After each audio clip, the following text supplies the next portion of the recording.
Hey, welcome everybody. I'm so glad that you're here. This is Mark Warner. Most people call me Monkey Butt, but today you're going to call me Mark Warner, and there's a reason for that. That's because this is my new show. I've done this before, so it's not my first time. This is probably my first time I'm going to do it with one guest instead of multiple guests. But today, the show's going to be about life and how we treat it, how we live it, how we breathe it, how we respect it. And I've always been teaching myself. It's a motto that I've had: live life, don't let life live you. Always, because the negativity in this world, there's no reason for it.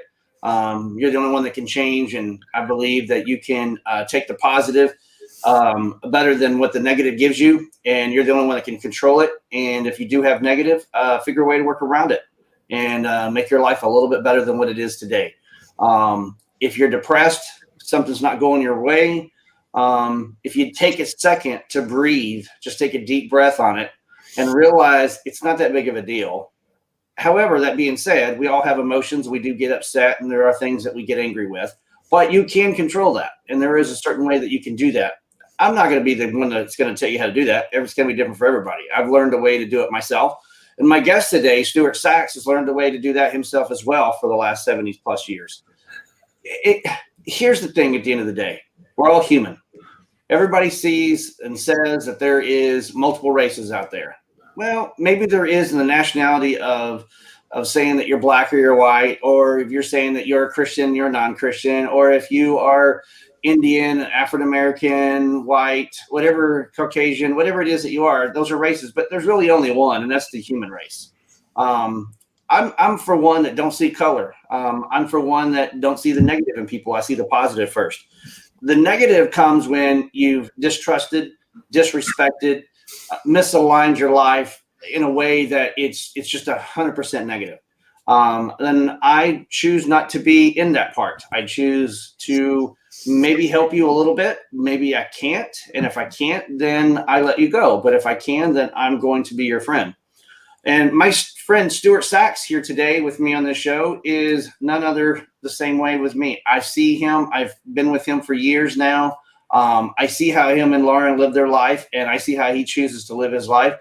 And I believe he's a like-minded person to see that. So today's show is really kind of two things. Going to be a little different for me. And if you have any questions, feel free to comment down there below. We're on YouTube and Facebook, and yeah, I believe that's it. But I will share this out there on Instagram, and it's on 7 or 8 different web pages. I'm not sure. It's all over the place.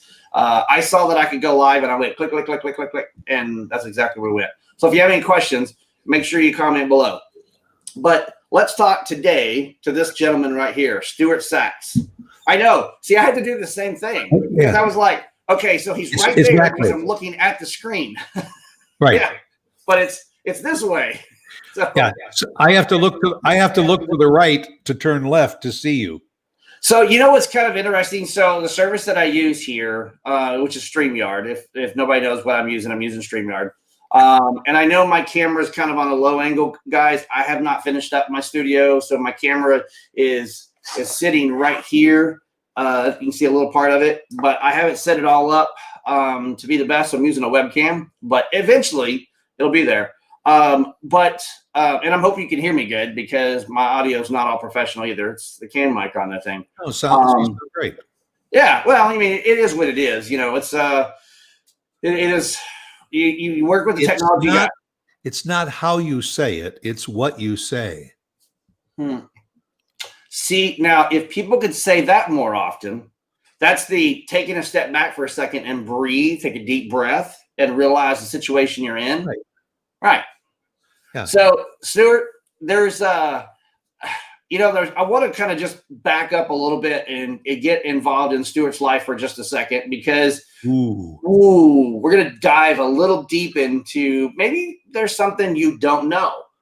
I know Stuart for the last 5+ years. If you don't know, Stuart walked into my life. He moved to Frisco, Texas.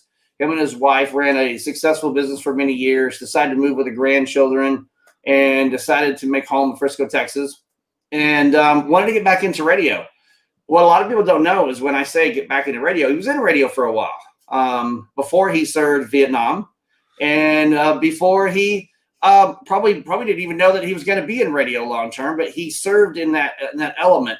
If you could tell us, there's something that's kind of I won't say it's a secret, but a lot of people don't know where you actually started in your showbiz when you got into radio. And it has to do with a big theme park and a big person and just a whole conglomerate of things that kind of was small back then, but in today's world, it's really huge. Well, and I will even back the clock up a little bit more. When I studied broadcasting in college, and of course that was in the 60s, and the Vietnam War was at its height. I went in and put on the uniform, and I served my country, and I spent a year in Vietnam in 69 and 70. I had a lot of duties when I was over there. I was with an ammunition battalion, and I did a lot of things for the troops. One of those things that I did is in my office, which was located in the back of the PX, is I got a hold of a big boom box, and with the help of my sergeant, we wired above the PX a large antenna that would reach out on an FM frequency to all of the hooches and huts and all that were in the battalion. So in essence, I set up a pirate radio station. Sound a little familiar? Yeah.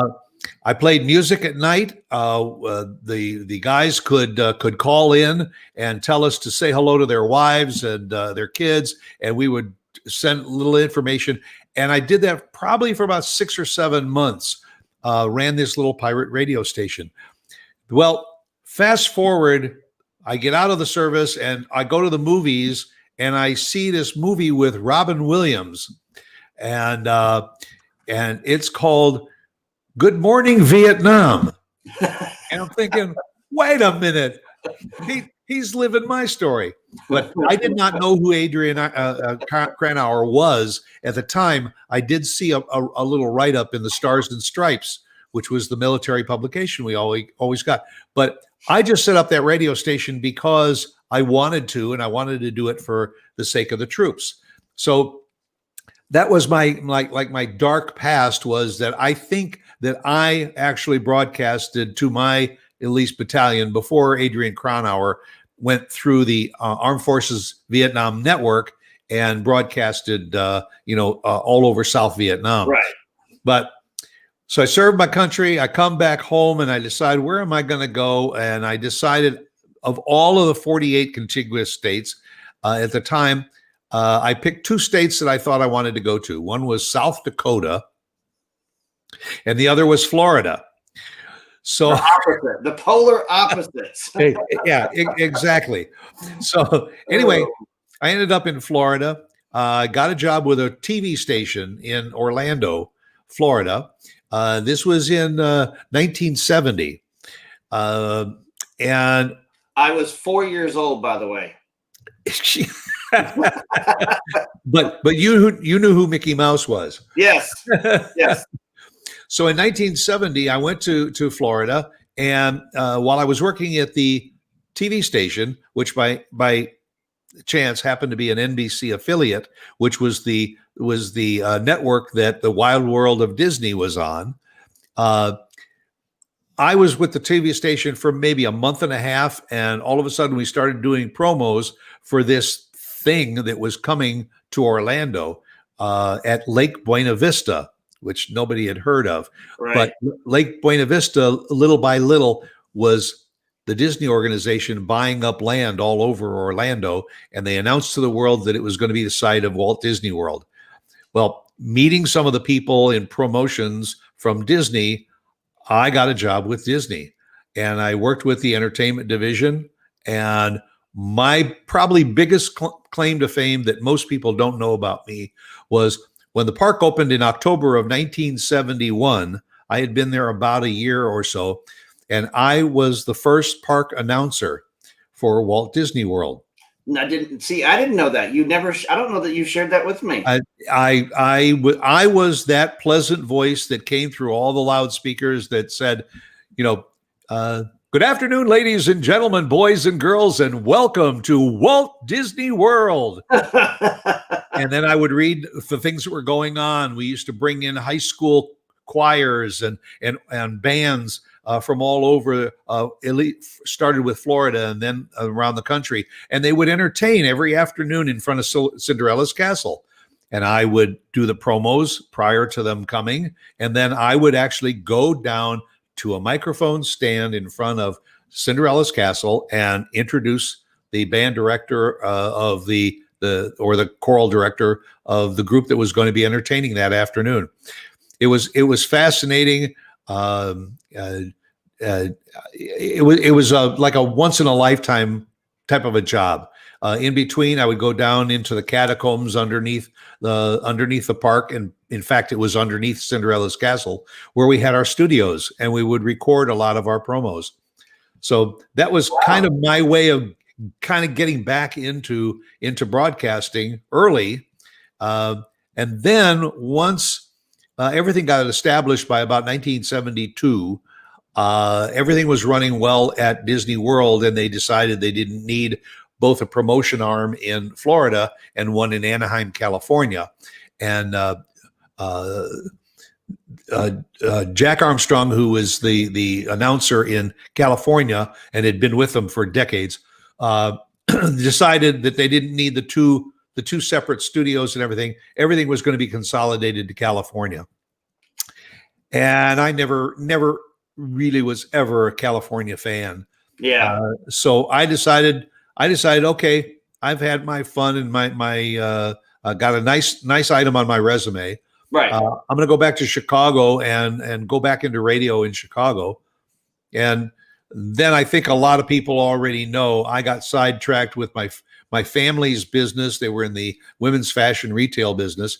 And I got into it for a year to help my father open a new store. And the rest is history. I met my wife. We got married a year later. She came into the business, and we expanded and operated that business for 40 years. So all along the way, I mean, whenever we did radio or television commercials for our businesses, I would write the scripts. I would go down to the stations and I would do the recording. Right. And so that was the way I kind of dabbled in it. So Stuart, you know what's interesting about you is that you've been for years, you've been a really good host. You're a bad interviewer. I maybe I should have said, let's back up. When were you born? And start going from there. You just kind of gave everything out there. You see you later, guys. Talk to you later. Thanks for knowing Stuart. No, just kidding. Yep. No, I got a question for you. So, there's everybody's made a mistake in radio, right? And so I can't imagine the day when you are probably not the first day, but you're standing at that microphone and you've got to announce out to the park. But there are days when you're just not on key. You're just not on your point, and you make a mistake, and you might jumble the words up a little bit, right? Did you ever do that to where you felt like uncomfortable and you laughed about it, or did you just turn around and go, well, okay, well, I won't do that again? Probably the only time that I can remember in the spotlight, at least, was working with Julie Andrews. She was there at Disney World. Obviously because of Sound of Music and all the other Disney productions and everything. So they invited Julie Andrews. Julie Andrews was not an easy person to work with. She was very, very demanding. We've all heard the stories of the movie stars and everything that have to have a particular kind of candy. They have to have something that's particular temperature in their trailer. And if they're not ready to come out, they're not coming out. Julie Andrews was basically that way. The opening of Disney World in October of 1971 was over 10,000 participants. Wow. Between the bands and the banners and all the people that participated. They brought in high schoolers from all over the state of Florida to be a part of this. Over 10,000 people. And 10,000, and Disney is very militaristic. They operate boom, boom, boom. It's very structured, which made it a little easier for me having come out of the military. They had the kickoff for this, we practiced it for weeks. Yeah. Comes down to the day that the park is supposed to open, and it was supposed to kick off, I believe, at high noon. Well, Miss Andrews was still in her trailer, and she wasn't exactly ready. She had a little bit of a headache, and she wanted to just lie down for a few minutes. And she's telling the bigwigs and the heads of Disney, I cannot go out there right now. And I mean, you have never seen so many red faces, because this thing is going to be broadcast to the world, and she's holding it up. So I was told, go to Julie Andrews' trailer and please knock on the door and say, Miss Andrews, is there anything we can do to help you to get to the stage a little bit sooner? That was the one time in my life that I really regret having been born, because I knew there was a lot on my shoulders. If it could have turned out, she'd say, that's it, I'm out of here, I'm not doing it. Or she'd say, just give me one more minute, or whatever. I was doomed whatever answer she came up with. Right. Well, it just so happened when I knocked on the door, she opened up the door and she said, I'm ready. And she walked out. They put her in a golf cart. They took her over to behind the set. She was all ready to go. And of course, I took credit for the whole thing. That's funny, Stuart. So I've heard the stories. You know, a lot of actors are good and bad both ways, right? Everybody's demanding something. And I can't say that they do that when they first start their career, but you know, at some point they get comfortable and it's just what they want. You know, there's a lot of them that just want to be pampered. They want the music and the food and everything brought to them in their trailer. They just want the tranquility and the quietness. And other people just leave me alone. Just don't do anything for me. Just, and then others want to live on the set. They want to bring their home trailer and their home thing in there and just continue living the life that they've been living. And they just happen to go out the door and they got to work for a little while and then come back in and they're back home again. Right.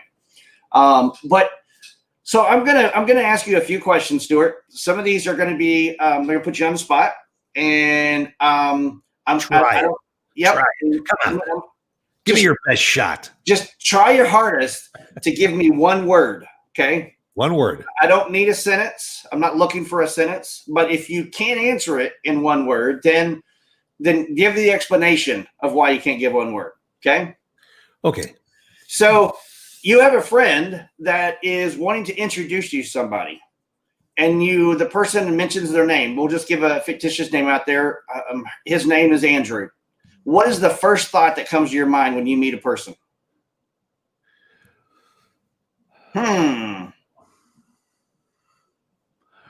Their face. Okay. Face.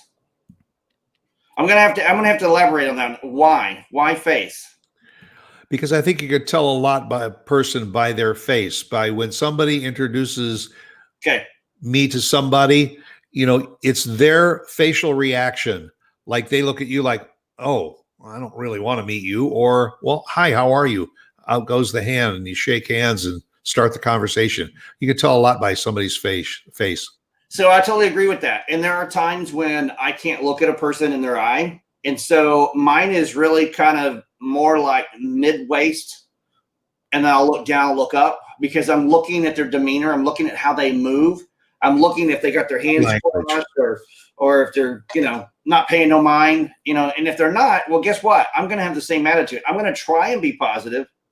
But I like the face. Favorite color? Say that again. Color. My favorite color, green. How long have you been married? 46 years. Not 46 years and 6 months. 46 years. Yeah, it is about 46 years and 6 months. See, I got you on that one right there. Hey, listen, after 40, who's counting? All right. So I'm not looking for a perfect on this one, but a question was asked to me the other day, and I see this on Facebook all the time is, how many states have you visited in your lifetime? And I've personally visited 38 after I've looked at the list. 48. Really? Wow. What two that you have not seen? I have not been to North Dakota and I have not been to Alaska. But you've been to Hawaii. Been to Hawaii. I went to Hawaii on R&R from Vietnam. Wow. Okay. I got a lot of work to do. But really not North Dakota? There's a little bit of a backstory to it, because my father and mother, they used to close the business every summer and take off for 2, sometimes 3 weeks. And we would get in the car and we would travel around the country by car. So not only have I seen 48 states, but I've seen them from the ground. And I would encourage anybody to do that. It's easy to get on a plane and fly from here to Seattle to see the state of Washington, but to see the country that's in between. And so we would go to New England one summer, then we would go down to the southeast, then we'd go to the north. But for some reason, we went through Minnesota and went down to the Badlands and to Mount Rushmore in South Dakota, and then went back up into Montana. So we skirted around North Dakota and never went back there. And Alaska was just too far to get to and get back in 2 or 3 weeks. So never made it there. But other than that, I've been to and through every other state in the country. How I got to a lot of states was not me actually going there. I mean, I went there. But my dad, when he retired from the service, when the summer vacations came up, my dad belonged to the 87th DRS, and at one time, I may be off of the number, but there was like 450, maybe 750. I don't remember the number specifically, but it was a large amount of group of, we call it family reunion, even though it was the 87th DRS, and we would the team would pick a place to go. And they would go, like, we went to the Queen Mary, the one in California, the first one, right? And we rented the whole boat, and everybody on that boat, it was a 3-day pass that if that person was walking beside you, they were a part of that family and that reunion. And my dad that was it. We went to all these different states. So I've probably personally driven to maybe 12 to 15, but the other 20 was my dad driving around. In some states, we went twice. California a couple of times, Florida a couple of times, Washington a couple of times. In a lot of Colorado and a lot of Tennessee, and that's because there was something that was good there, and we would go back. I loved it. That's how I got to do it. And I encourage people. People will say to me, don't you want to go to South America or Central America, Europe, and all? I don't have that much of a desire to do that. I mean, and I would encourage anybody that before you decide to do that, see the country that you live in. Yeah. This is a magnificent country. There are some incredible parks to see and history. The one goal that I had was on my bucket list for years and years and years was Route 66 that goes from Chicago to Santa Monica, California. Yeah. And I'd say it's probably about 4 years ago. Lauren and I got in the car and we drove to Santa Monica. We went to see a friend in LA and went to Santa Monica, and we drove back from Santa Monica to Oklahoma City, that part of Route 66, which a lot of that no longer exists because Highway 40 kind of replaces the old road. Right. Then about a year later, we drove to Chicago to see our daughter, and we decided on the way back, let's go from Chicago to Oklahoma City and then back home. And so we completed Route 66, and the leg from Chicago through Missouri and into Arkansas and Oklahoma there's a lot more of the history of Route 66, but it's a grand old road. I've been on some of that in Missouri. Most of what I've been on is probably been New Mexico, Colorado area, and even some in Oklahoma, because when we would leave Frisco to go up to our cabin in Colorado, we would go up that way. And there's a couple of towns that are in that way that we would go pass through the Route 66. We go to a couple of diners on the road, and it's kind of cool. I'm glad you did that. It's good times. I know you'd do it again if you could. They said another great road is Highway 41. Highway 41 that goes from, if I'm not mistaken, the very tip of Wisconsin, all the way to Miami, Florida. That's Highway 41. And Okay. in fact, Highway 41 goes right through Indiana, 2 blocks from where I grew up. Never heard of that one. Yeah. US 41. By the way, we've had Brandon on here. He commented earlier. I've been meaning to go back to that. What's up, guys? Man, now he is by an ocean. Yeah, he wants to know how am I by the ocean? Yeah, living a good life here. We were talking about that, Brandon, because that scene back there, I mentioned that was the Mackinac, and he said, "No, that's the Mackinac." And yeah, that's like, no, it's if you're up here north where I live in Michigan, it's the Mackinac Bridge, it's the Mackinac Island, and it's not the Mackinac. You tell that to an islander there, and they'll probably just throw you in the water, and they won't sell you any fudge. They won't serve you anything. Yeah, you pronounce it correct. What's your first car? I'm sorry? Your first car. My first car was a 1959 Oldsmobile Super 88. It was my father's car for, 4 years. And when I was a senior in college and I needed a car, it had 110,000 miles on it. And he was getting another car, and I couldn't afford another one, so I got that car, and I drove it down to college. And on the way home for the next holiday, it blew up.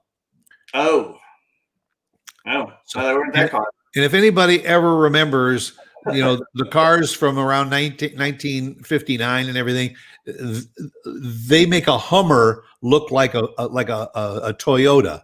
Yeah. They were massive. Yes, so large you could put a party in the back of the trunk and keep on going down the road. Absolutely. And if you had one, you could get a party, especially when you go to the drive-in movie. And some of those cars, you could have put somebody back there. You could have put the kids back there. I've been a little mini living room for them, book room and stereo center. You could have built. I've seen pictures where people have built different areas in their cars for that because they're so large. Yep. And they're so big. Yeah, I had a 71 Trino, so I had the. I've always asked, how many bodies could you put back there? Well, 7 comfortably. 10 would be a crowd. Was that the one that was in the movie Gran Torino? Yeah, that was 71. That was a 73, I believe, or it could have been a 70. I had a 71 Torino GT. It was in the family. My brother's wife's family. They were the original. Her father, and then my brother got it, and then that was my first car.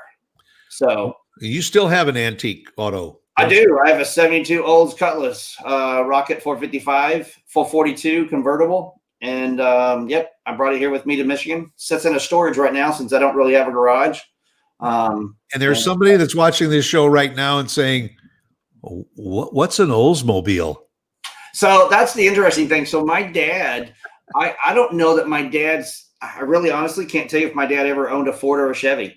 As far as I've ever known, my dad loved Oldsmobile, General Motors to be precise, right?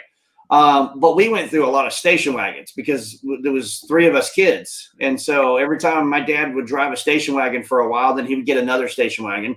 Yep. I only remember like 3 station wagons the entire time that I was growing up because Dad would drive them. But his Vista Cruiser was the best one because it was the luxury model, and later the motor blew up because we put so many miles on it. And yep, and I think he had like I want to say a 350 or something like that in there, and we went to a 455.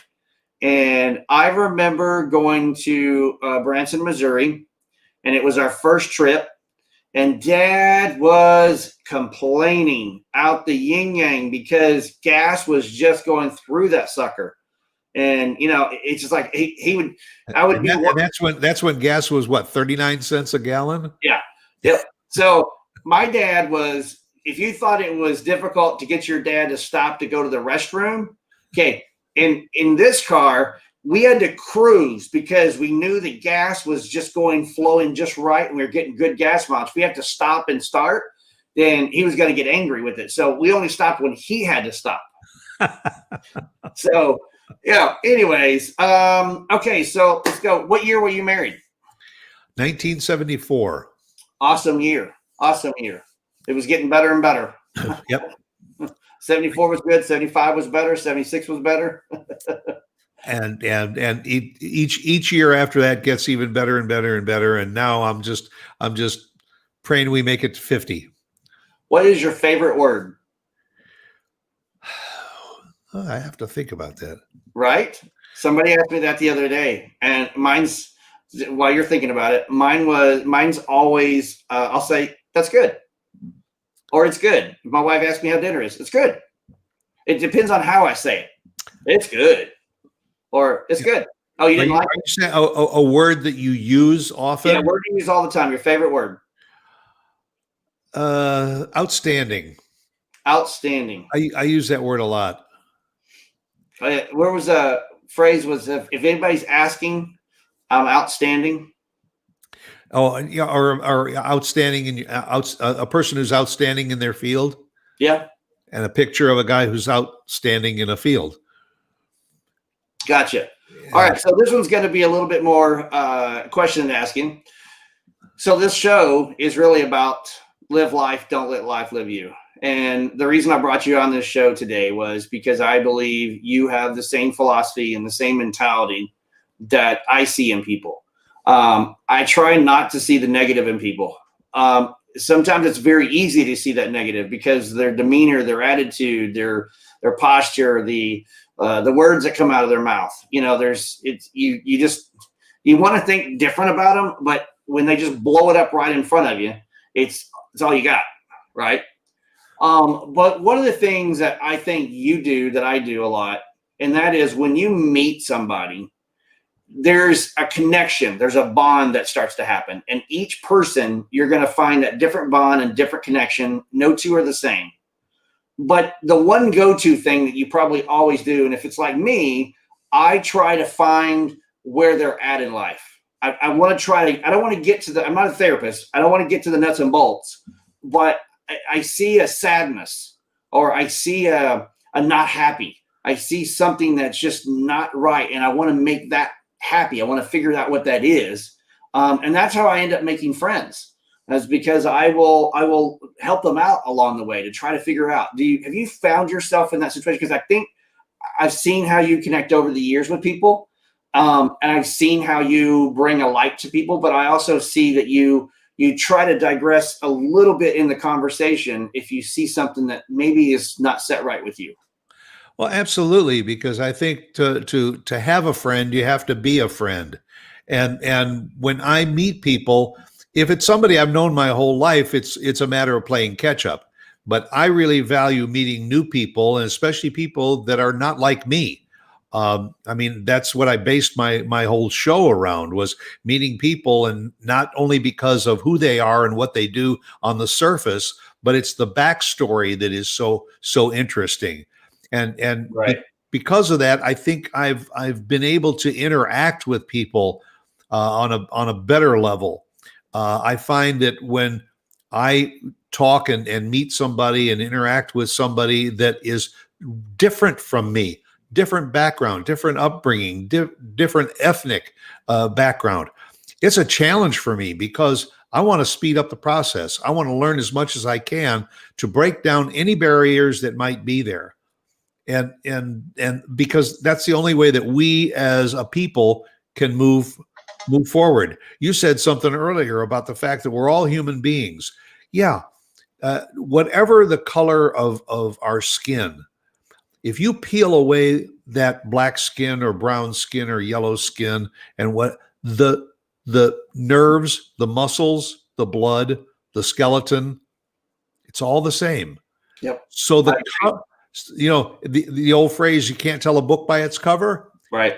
That's exactly what we are as people.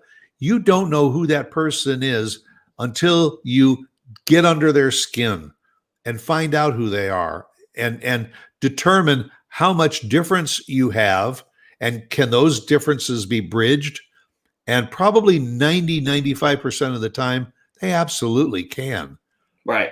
You just can't wait for it to drop into your lap. You have to reach out and develop it. I saw a post today, and I don't remember exactly how it went along. It was something I was going to save, but our power went out, and my browser rebooted. And when I got back to getting where I was in Instagram, I lost the post. But it was something, there was two things that were kind of interesting. One of them was, if you want to fix our lifetime, and where we're at in society right now, is everything you took away from it, put it back in. So one of them was God. If you take God and put it back into everything will get back to some normalcy. Everything will get back to a little bit more understanding to a certain degree. But then there was a comment that was posted on that was, well, why you got to throw God in there, right? And there was another gentleman, or a lady actually, that made a comment that said, why, this is like picking a race color. This is like, why doesn't all lives matter, right? So why don't we not worry about the word God, okay? Worry about what you believe in. Everybody believes in something. Even atheists believe in something. Somebody has a philosophy. One culture may not like the name God, so they use Buddha. Another one uses a different name for Christian. We all have that nucleus that we believe in something that's there. We just may believe in it differently. But the other post that I saw that was kind of interesting was, and it talked about, why don't you just live your life in a positivity state? Why do you have to look at everything negative? The negative comes from you. It comes from inside right here without thinking, because these two right here aren't working.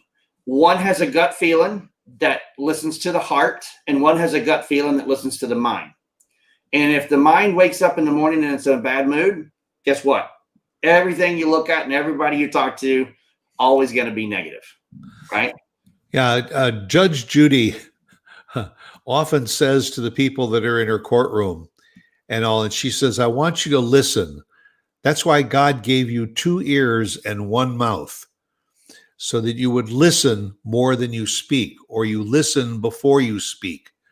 And I think that we live in too fast a paced society today, where it's easy for somebody to spew something out of their mouth before listening and thinking about what they want to say, and then say it in a more positive way. Yeah.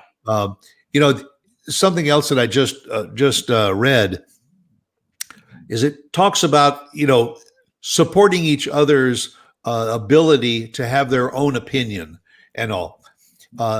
If we're talking about something and I have one opinion on it and you have another opinion on it, where is it written that your opinion is right and my opinion is wrong? Or my opinion is right and your opinion is wrong?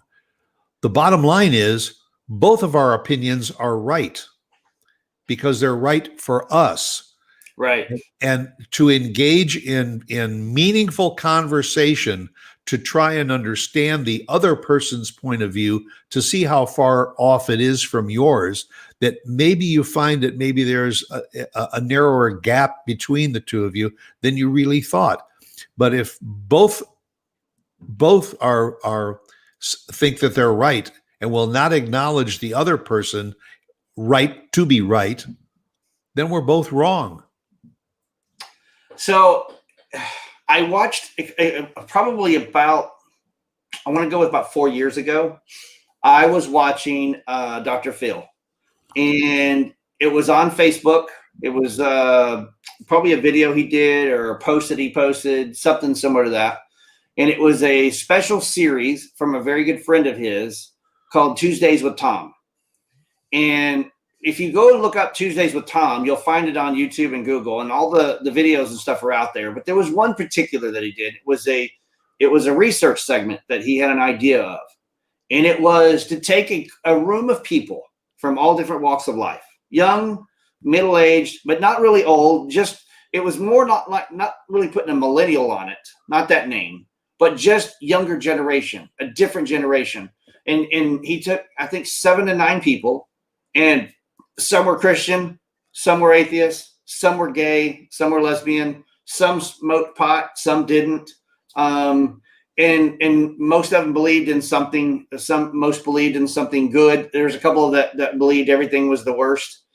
And what he ended up doing was he scoured the internet and found half of those were the first person to post something negative on every single issue that was out there. Not the worst of the worst, but the ones that would just go and go, are you freaking kidding me? What an idiot, right? And he ended up putting them together, and he ended up talking to them. And if you go watch the series on it, this one particular show, it's about 15 to 20 minutes long, and it's Tuesdays with Tom. I'm not sure if he's doing it anymore, but he put these guys in a room, and they would talk. And it turns out that in the very first, the Christian guy really didn't want to have anything to do with the gay guy or any lesbians or anything, because that wasn't in his Christianity. It wasn't in his beliefs, right? But by the end of the show, one of the comments that he made was, I know he's gay, but he's going to be my friend for the rest of my life. Because he didn't put the sexual orientation in the first place. He put the guy's positive attitudes. What they realized were there's a lot of differences in between each person. But if you sat down and listened, it all made sense. When somebody just blurts things out there, it doesn't make sense. But when you sit down and actually civilize and have that conversation, it talks. Perfect example, Saturday, I'm sitting at home. I see somebody makes a Facebook post on Facebook in a private group for mud riding. And one guy spoke about wheel size. And I decided that, well, I'm not an expert, but I commented on that the wheels are not the same, and that there's usually a smaller wheel in the front than there is a larger wheel in the back. And I said, but you can opt to change that when you buy the vehicle. Well, the guy that commented right afterwards said, he goes, you're all wrong. You don't know what you're talking about. There are different sizes. And then I was like, wait a minute, did you not read what I said? So I commented back and I said, did you not read what I posted? What he didn't like was that I said yes or no. Right. If I go to the dealer will give the smaller tire in the front and the rear. I said that. But I said you could opt to do that because the guy was asking kind of a two-part question. If you read his question, it was kind of a two-part. Well, the next question was, I was just trying to correct you because I don't like what you're being an idiot out there. And I'm like, wait a minute. Now we're getting a name calling. And now and then he comes back and he says something else. And I said, so now what, are you a bully? He goes, and he started cussing at me. I finally, you know what? I just said, you know what? It's not worth it. I went and deleted the whole thing. And the guy that did the message responded to me later on going, hey, what happened to all the messages? It was getting kind of heated. And I go, that's the reason why I got rid of it. Because I started the conversation, so I got rid of the whole conversation because I was the instigator of that. But my point is, the first thing that people do is they forget to read correctly and listen. I'm not perfect either. There's a lot of times I don't listen to things. There's times my wife says things and I don't listen. We tune things out, whatever's going on. But the reality is, if you do sit down and you do listen to it for a second, it's the first thing out of your mouth shouldn't be a negativity. There's a way to correct and it still be positive while you're educating or teaching somebody a different way. But if the first thing is going to be negative, guess what? This guy right here, I don't have time for it. And years ago, I probably would have argued with you. If I just saw you out there, Stuart, and you were doing something and you were talking to somebody in a negative conversation and it was getting kind of heated, I might have just got myself all involved in that. Nowadays, when I see it, I'm out. I ain't got time for it. Well, it's because people like you and I have learned that word that I think it has just disappeared from our society, and that is respect. You can have your opinion, and I can have my opinion, and we can have a heated debate over that opinion. But be respectful of each other. You have every right to your opinion, and I do too. And if I respect your right to your opinion and you respect mine, then we can talk logic. We can argue like two cats fighting with each other, right, and then stand up from the table, shake each other's hands, and then go out and have a cold drink. Yep, absolutely. And respect just doesn't seem to exist anymore. It's just go at each other's throats and keep yelling and screaming until one finally says, like you, I don't have time for this anymore, and I'm leaving. So back up the reel, and what have you accomplished? Right. It's kind of interesting because I've got a couple of friends that, like yourself, that I call, they'll be my lifelong friends. We don't always see on the same page. And I know to pick my battles. I know there's conversations when I hear it, I walk away from it because I know there's no winning in certain conversations, especially when the other person's really heated. It's not the right time to come into that conversation and try to change their mind. You're absolutely right. My opinion, right? Because my opinion is I'm going to try and drive them a different direction, and that's not the right time to do that. So respect is a huge word in how we could change society if we could just have that respect. Case in point, the other day, I saw a younger man get out of the car, walk around, and open up the door for his girlfriend. And I was sitting to a drive-through at the time, and I just thought, how many people are taught that? What mother and father is teaching their young one that there's a little bit of respect? You're going to go out with your girl tonight. Don't let her get out of that car without you open the door. Who taught that? Where did you learn that from? If we could figure that out, there's a lot of things that would fall in place if we learn respect. So I love that. So the reality is, if I ask you back what your favorite word is, respect would probably be it. Yeah. Well, respect is my new current go-to word and all, but outstanding still is probably my favorite word because it's a word that can be defined differently. I mean, you can sit down to a really great looking plate of food and say outstanding. Right. But you can also look at a friend who just accomplished something that he never thought he could ever in his life accomplish.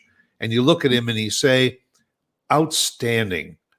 So that and the other word that also is very difficult to define, and I think you'll agree to this, love. You know? Yes. I love people. I love pizza. You know, I love sunsets. I mean, I love. It's got so many different aspects and meanings that sometimes we forget what the essence of the word is all about. So I'm glad that you picked that word, but just because you didn't ask me, but I'm going to tell you anyways. My favorite word right now is integrity. I'm looking for somebody to have a lot more than just respect. I'm looking for that positive affirmation that they are a good person, that they respect others, that they treat others well, and they treat them before they treat themselves. I'm looking for that integrity. I'm looking for how they talk to people, how they walk, how they eat, how they treat anything that's around them, how they treat their own vehicles. You know, I'm looking for that. But love is a hard word, right? Sure. I can't tell you, I'm 54 years old. I can't tell you that when I felt comfortable as a man to tell another man, or even a woman for that matter, that I love them without it looking as if I was flirting or I was turning the other direction, right? Because love can be used in many different ways. I've even had women come to the radio station back in the days and walk in and go, all right, I love you, honey, and walk out the door. And I see no disrespect. Listen, it's all great. It's how they are. You know, I had a lot of people who would call me baby, and I let it go. It's in one ear and out the other. Appreciate the person, but that's their affection. That's how they show their love without saying LOVE. So I'm glad you brought that word up because I use love you a lot too. When I finish a conversation with somebody, it might be one of my relatives. It might be a friend who's going through some hard times.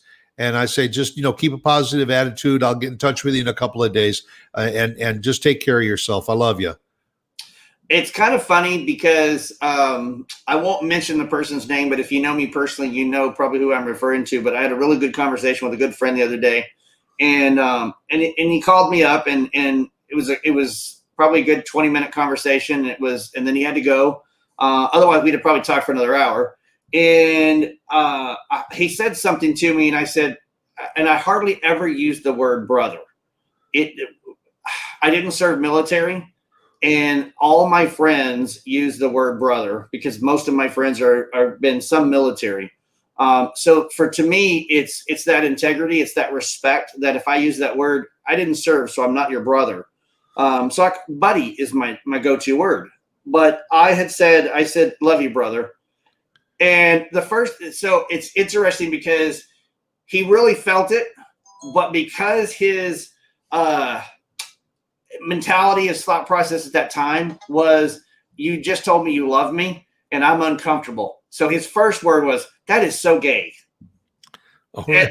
And I just, brush it off the shoulder and move on down the road. But then, 30 minutes later on down the road, I get a text from him. And at the end of that, it says, hey, love you, man. And he can't say it, can't express it, but he'll text it to me later on down the road and let me know that, yeah, I love you too. But love is a hard word. It's hard to say it to the other person. It because I think it's a word that has been misused so often that you get to the point where you wonder how sincere is somebody when they do use that word. I mean, do you just end all your conversations with, yeah, I love you. I love you. Well, do you really, do you really mean that? Or is that just the same thing like signing a letter with sincerely? It becomes commonplace, but we take that word, far too much for granted. Well, I think even in marriage, there are times with my wife and I, we choose to say the word, I think, at random times when it means something. But we learned something a long time ago. Every day is given to you to go to the next day, and you've got to respect that day. And so, because you don't know when your time is up, we always make the choice of doing a couple of different things at night. We always tell each other we love each other. We don't go to bed angry. And if we are angry, we'll fix it somehow or another. One of us tries to fix it more than the other, usually makes the other person more angry than the other, because I don't want that person to be angry. I'm not saying it's my wife's fault or it's my fault. It doesn't really matter. But I am, and she is, trying to fix that situation. So we won't go to bed mad. So do we say the word every night? Absolutely. Because you know what? I don't know that I'm going to be able to tell her in the morning. And so I take this life as it is. There's, one of the things that come up with how, when I say my old saying is live life, don't live life, live you, right? I love what you say on your show sometimes, go out there and be yourself because everyone else is taken, right? Look, you only have one life, so live it. That's right. Why be negative? Why be so negative that everything has to be the sad, the depressed, the ruined, the detrimental? Why does it have to be all that? Why can't you just change your mind, control your destination, put your 2 feet forward, and be positive? Be the change. Be a part of the solution, not a part of the problem. Exactly. That's also one of my favorite phrases. You're either a part of the problem or you're a part of the solution. And if we work together to be a part of the solution, then we eliminate the problem. One thing I read the other day, Stuart, that I think I found kind of interesting. I got started on this article, and it was an article about society, where we are. Why is everything have to be so much in hatred? Why is it that when somebody puts a word out there, for example, our politicians, of what we're voting for our next president, why are you voting for this side and this side? If you're voting for this side, you're dead to me, right? And I'm reading this whole story, and what the story was, and it kind of explained where we have been in the last 15 or 20 years and where society has changed and everything. And this is their research, and it was good reading it. But the last paragraph is what caught me in this.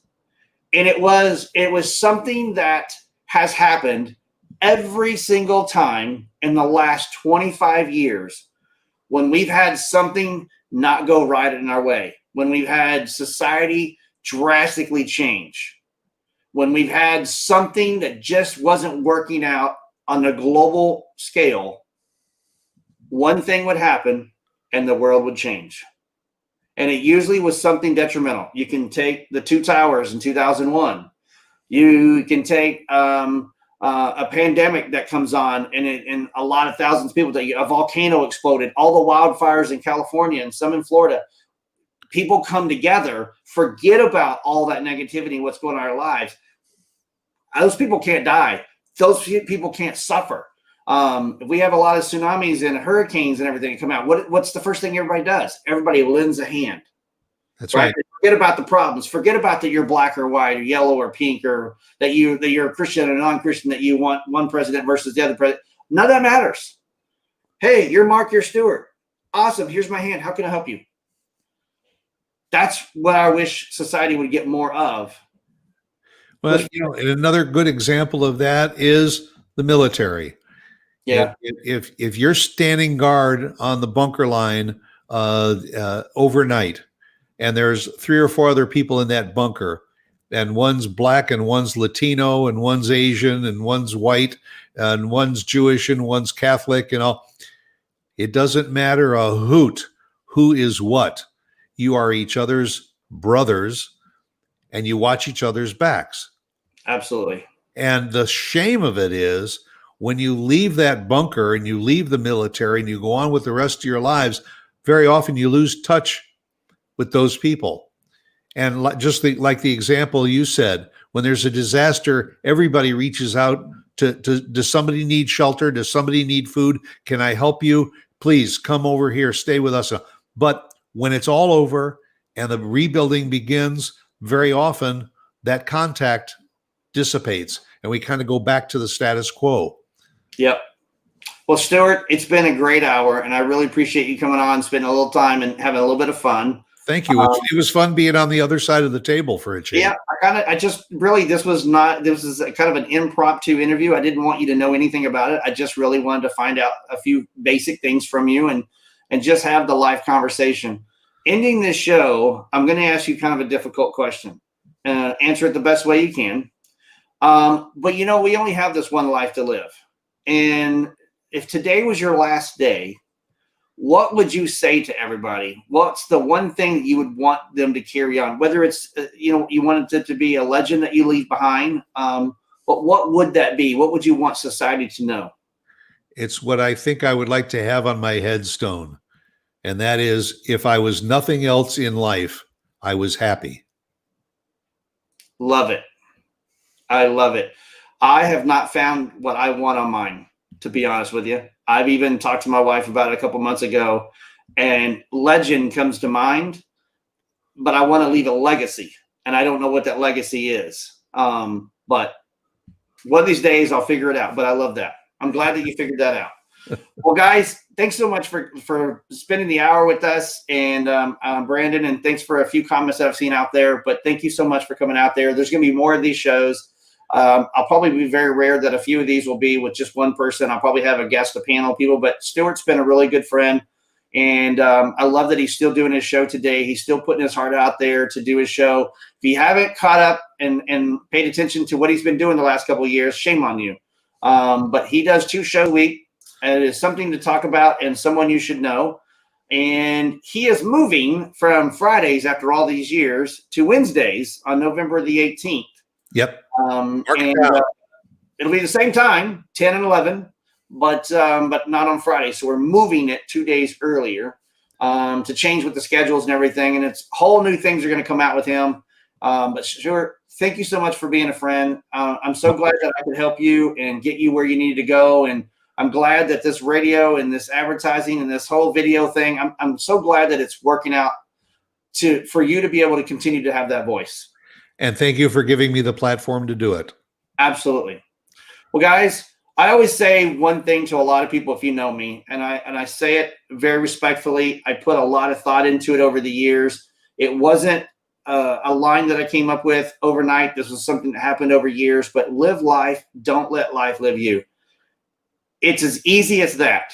It's as hard as that too, because if you think about the words, I've got a lot of people that will ask me, what does that mean? Well, what does it mean to you when you say it? Live life.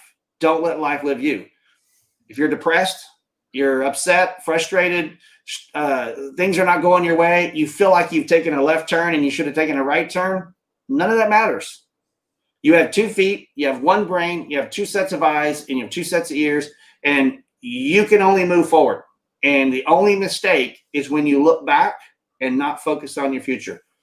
That's where you need to be today. That's my last comments for the day. Live life. Don't let life live you. Stuart, thank you. Take care. Appreciate you guys. And I will see you next time right here on Living Life.